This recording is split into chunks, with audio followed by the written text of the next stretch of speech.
Welcome to the Heal Yourself podcast, where we dive deep into all things healing. I'm Denise, a speech language pathologist and a self-love coach for adults and teens. And I'm Kira, a traditional naturopath and functional nutritionist, and we are here to guide you through the transformative process of healing your body, mind, and soul. From the latest in functional medicine to nurturing your relationship with yourself, healing trauma, and even transforming your money story, we're here to empower you with the knowledge and tools to create lasting change. So whether you're looking to heal physically, emotionally, or spiritually, join us as we explore the many paths to wholeness and wellness.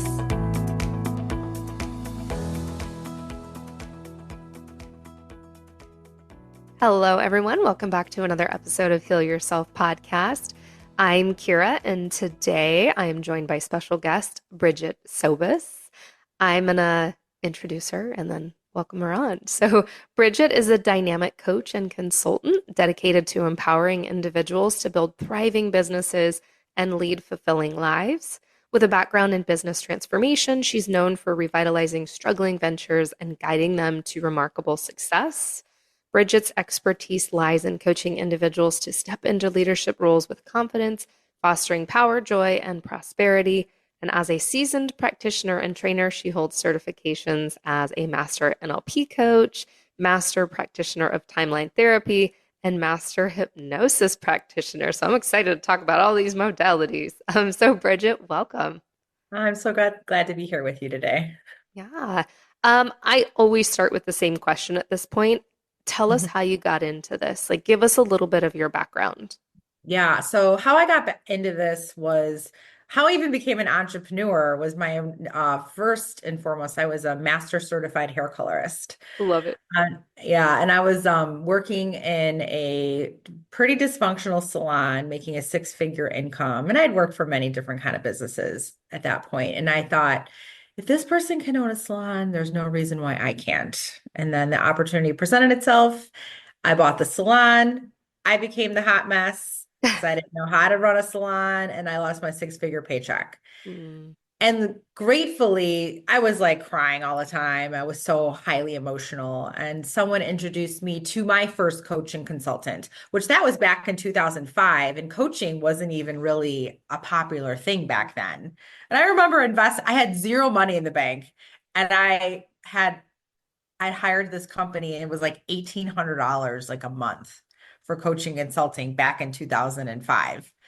And it was one of the best investments I ever made. I started turning the business around by 30, 40%. And I thought, I want to do this with other people. I want to help people like this. So that started my journey to become a trainer. And then in 2012, I took a year-long certification to join the International Coaching Federation. So that was my first coaching certificate. And then, started doing coaching and consulting for years. And then what really led me to do the work I do now, I have sold my salon during the pandemic. And that's part of my journey, because in the middle, it was award-winning business. It was profitable. And I found myself going through a really nasty divorce in 2010. Which led me into $1.3 million of personal debt, which is a real thing. Like sometimes I have to look back at the numbers and I'm like, what? Like my ex-husband, unfortunately, you just don't know what you don't know, right? Like I was running the salons, he was running properties that we owned, and he had a drug addiction. He has passed on since then, and I was just trusting that he was handling all the things. And that's where the $1.3 million of debt came from. And I took it on personally to get legally away from him. Wow. And then from there, I found myself going through breast cancer for the first time, which everyone's free and clear of. And then I ended up filing bankruptcy to get out from it because I had a lot of attorneys say, if you don't file bankruptcy, like you're really going to be financially ruined. And I was like, but I could lose my business. Like this is profitable. This is like hard earned. And I decided to buy it back. And then that was like another really traumatic year. Like I coined 2019 Dark Night of the Soul year We because all I have was one of like, those. yeah, right. So like I was like trying to buy my business back. I was in massive survival mode. I was working like crazy amount of time. And finally, when I felt like I really hit rock bottom, I was like, I cannot do this anymore. Like, I can't live like this. So I decided, and actually, I was like, you know what? Sometimes the universe has a way of kicking you in the booty and being like, you're ready for something different. Yep. I almost had it for 15 years. So I decided to put my ego aside. And then like I sold it. And then I was like, what's next for me? And I had always had the like at the heights of my career, like even being a coach, I would be producing 1.3 or 1.4 million in sales between the salon and my coaching, Mhm. business. And but there was always this part of me that like my mind was always on negative thought path. I couldn't get my mind to stop thinking negative thoughts. I couldn't, my emotions would take control of me. Like if I was telling you about my divorce, like, I don't know, 6 years ago, you'd see me get like all angry and like mad again. Like I would be reliving the emotions Mhm. over and over and over again. I was a people pleaser. I felt a lot of guilt and shame.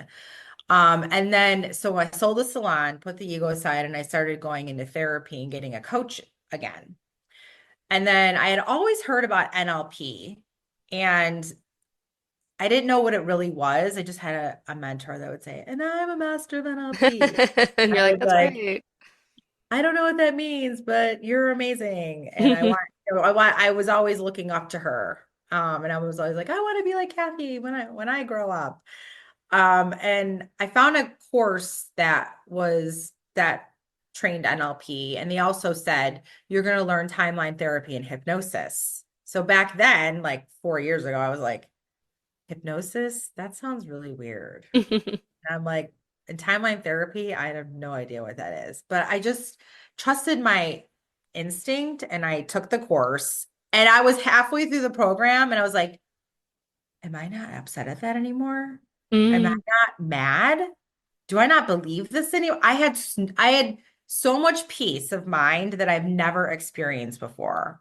Actually, after I left the certification course, my therapist, quote unquote, fired me. She didn't fire me, but she was like, because I kept coming to the Yeah. my sessions now being like, I don't know. There's nothing really to talk about. And then like the other coach I had been working with, I ended that relationship because he would be like, so that person that is always triggering you, let's talk about that. And I'm like, no, I'm good. I'm good. Yeah. I'm Like not triggered. yeah, I like have this freedom, mind freedom. My mind finally stopped off that hamster wheel because I used to say, sometimes I wish I could get, well, everyone's free and clear of this, but like I would say sometimes I wish I could get a lobotomy so that I can actually disconnect from these negative thoughts and like negative emotions. Hmm. And I had no idea the power of working with the unconscious mind. Yeah.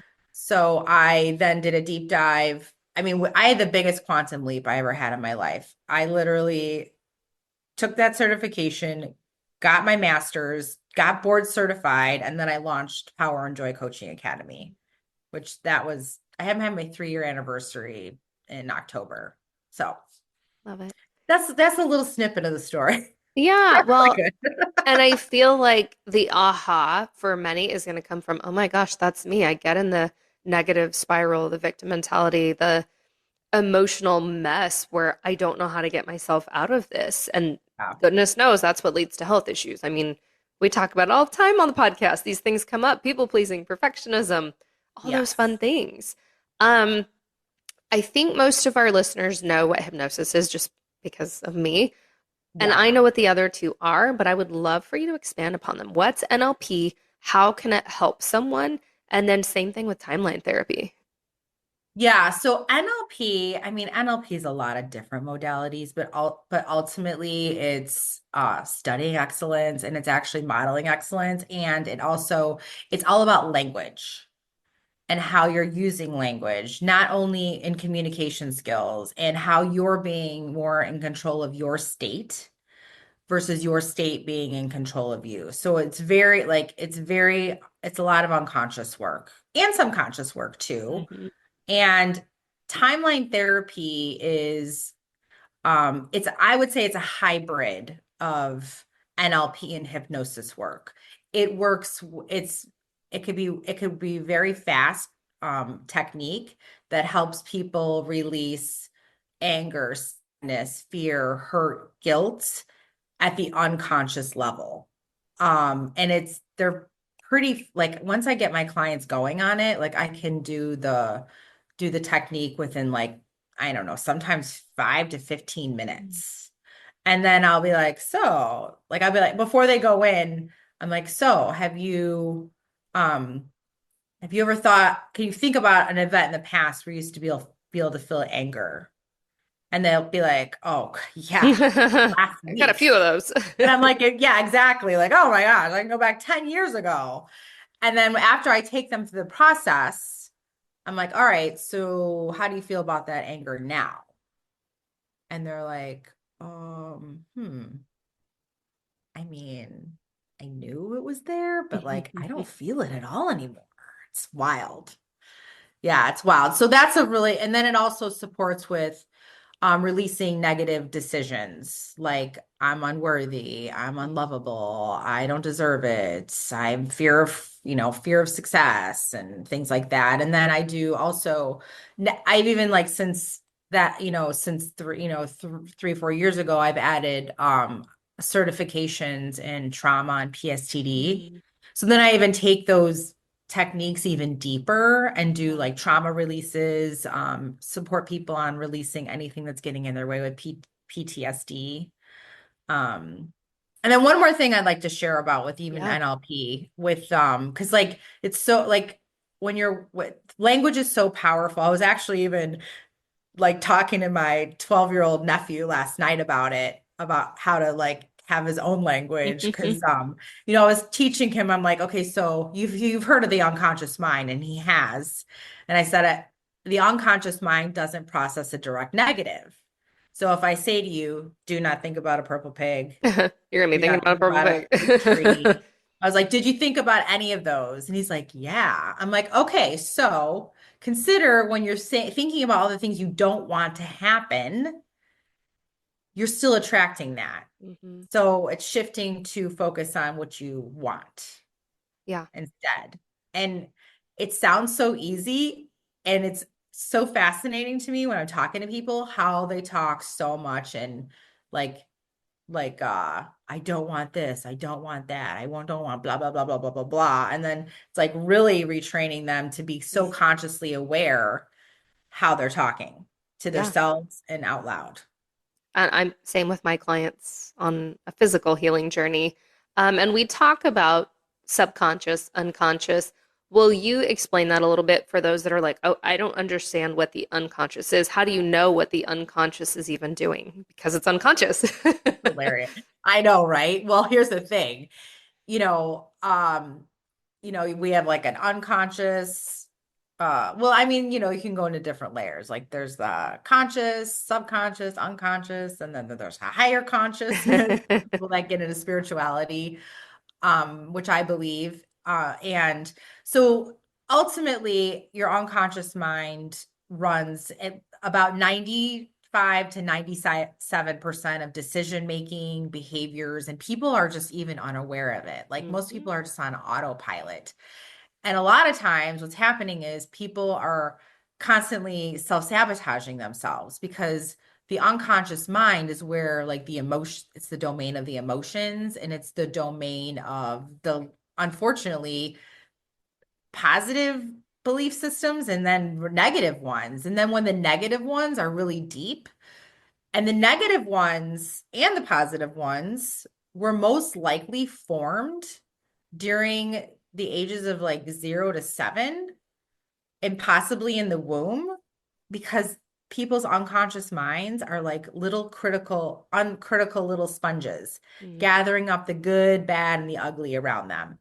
And even if they have like the most amazing parents that are working on doing everything, well, I'll just say quote unquote, right. Yeah. Yeah. They could have a run-in with some stranger on the street, and it could be a negative situation, and that could have formed some negative belief system.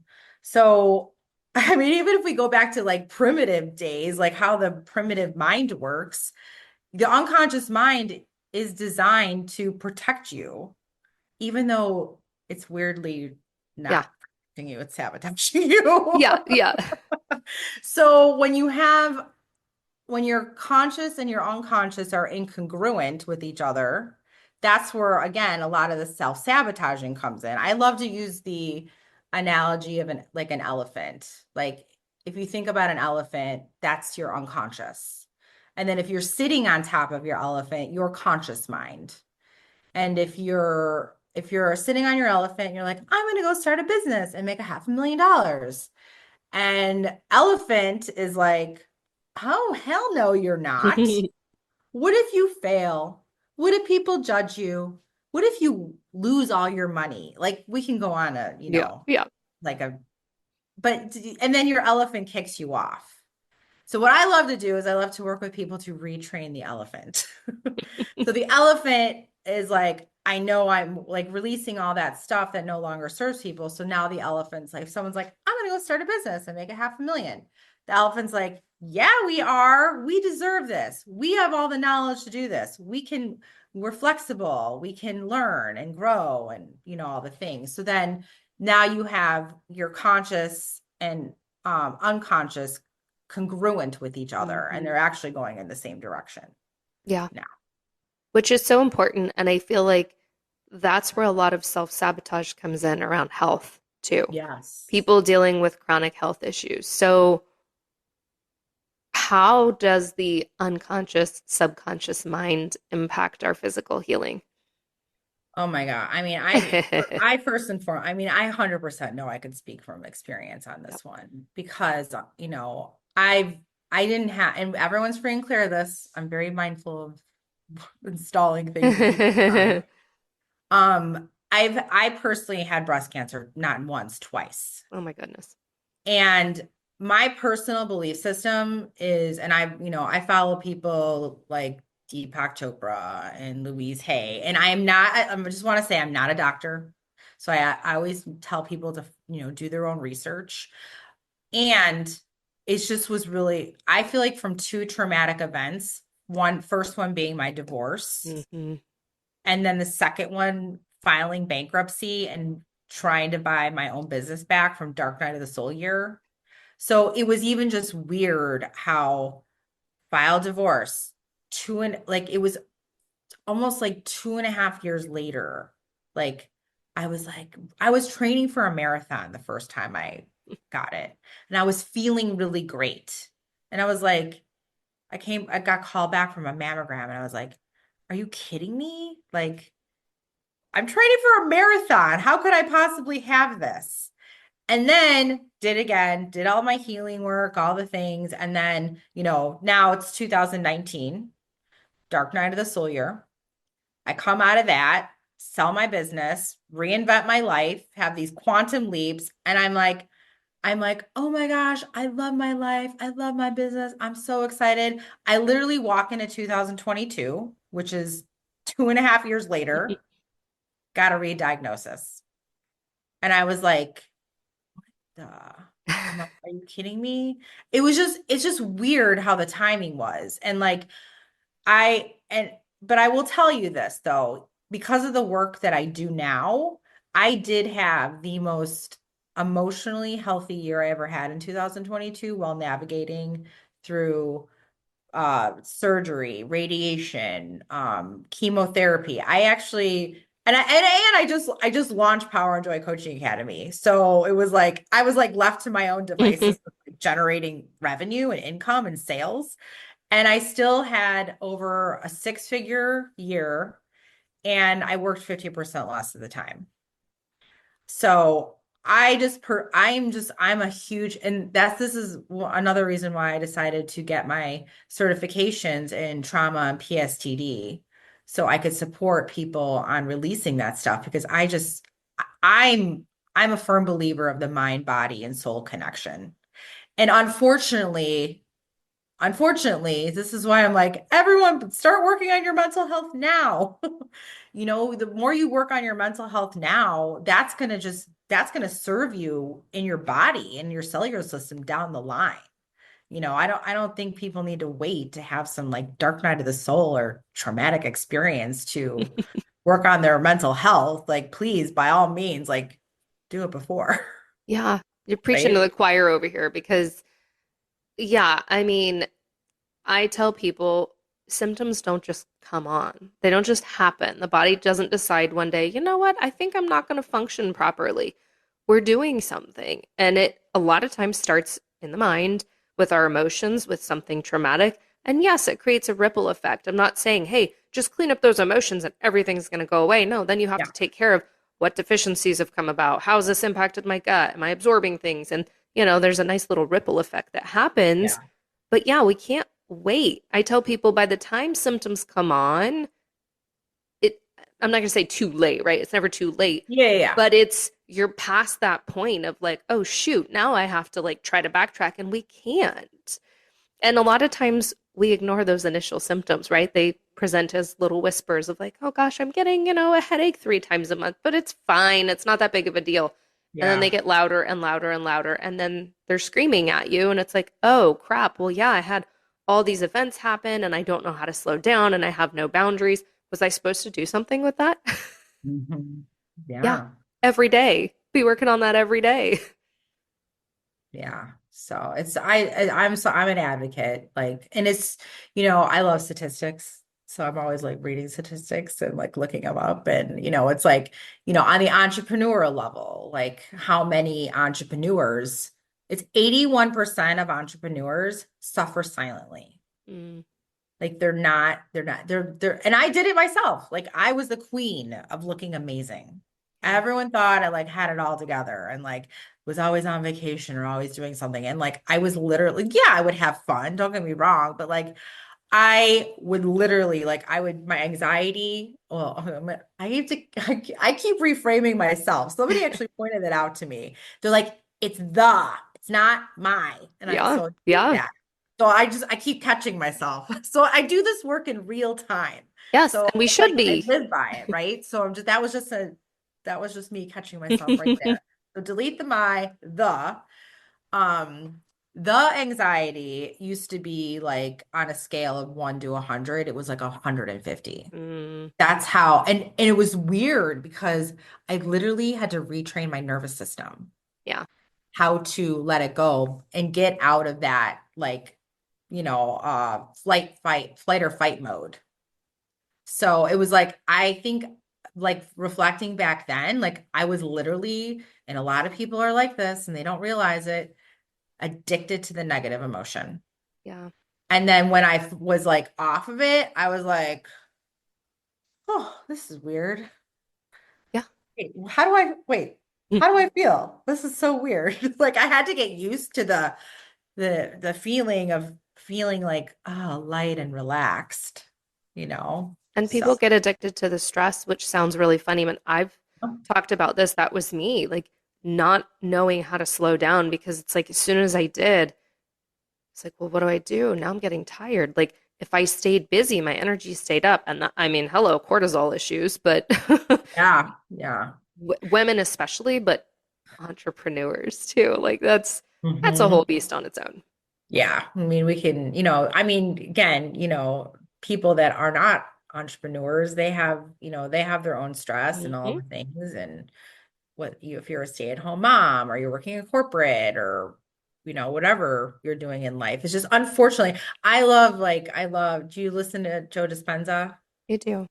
Yeah, so I was like binging his books over the summer, all three of them, three of them that he has. And he really talks about like how, you know, back in the caveman days, that flight or fight mode served us, and then as we've evolved over humans, it hasn't necessarily gone away. Mm-mm. And people are addicted to the Yeah. stress and the fear and like the survival mode.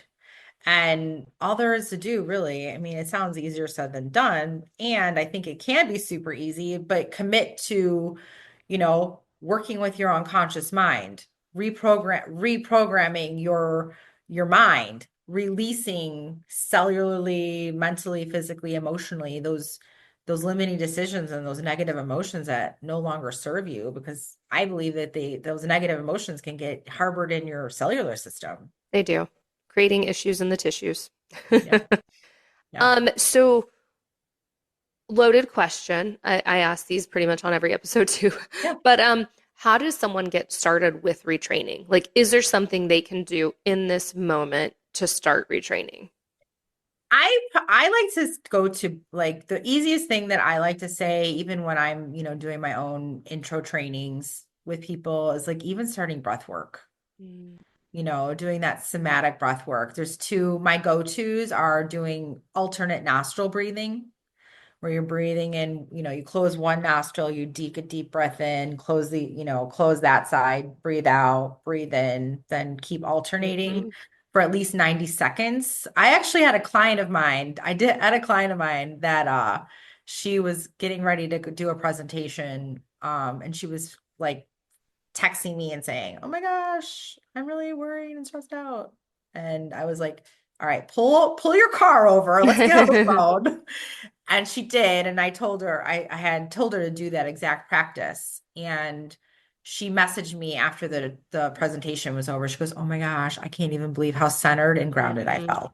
So I would say, and then my other go to is, like, let's just say you're even in real time with someone, and you're feeling like you're noticing yourself being triggered.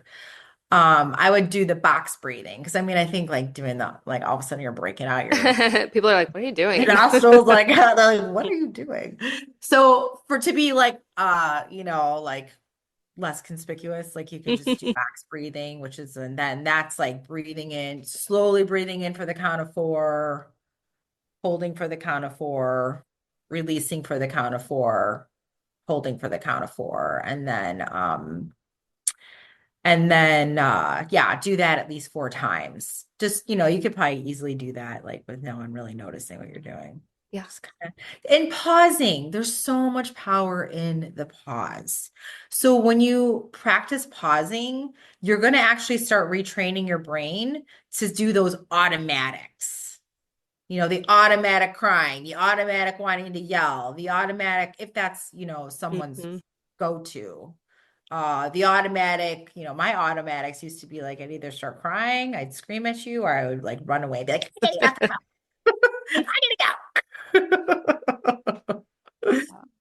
So, Love breath work. We've definitely talked about that. Had some breath work experts come in, and it's such a simple one, and that's the thing, and that's what I'm always telling people is we overcomplicate things. yeah. I'd rather go to the simple things. Yeah, pause, because when you're doing simple acts of breath work, you're being present, and then you Hmm. can start to reflect. If you Yeah. immediately go into reaction, you can't reflect and you can't be like, well, how am I emotionally feeling right now? And how am I processing this? And do I need to move my attention? And that's not going to happen unless Yeah. you ground yourself and get present in that moment. I'm actually in the process of getting my breathwork certification. So it's possible by the time you're listening to this, I could already have it. Yeah, nice. Yeah. So it is pretty powerful. I love all these different, like, somatic Same.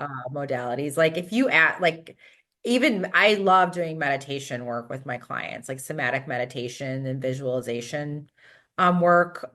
They're so powerful. And it was so funny because when I took my first um coaching certification, there was a weekend where it was spirituality weekend, and we did meditation.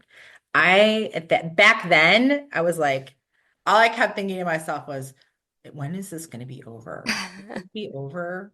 Oh, so if you are listening to this and you are like, "Oh, I have a really hard time meditating," know that I was there at one point, and now I'm obsessed with it and I love it. And it's a practice I do every single day and every single night.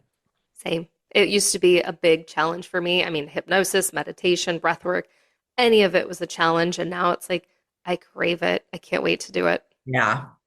Yeah, Yeah. and I think people have the misconception. I mean, yes, you can get to a point, I believe, when you could possibly clear your mind and literally think of nothing. But I think people have that misconception that like they try to do hypnosis and they're like, I can't get my mind to stop. That's totally normal and it's Yeah. totally okay.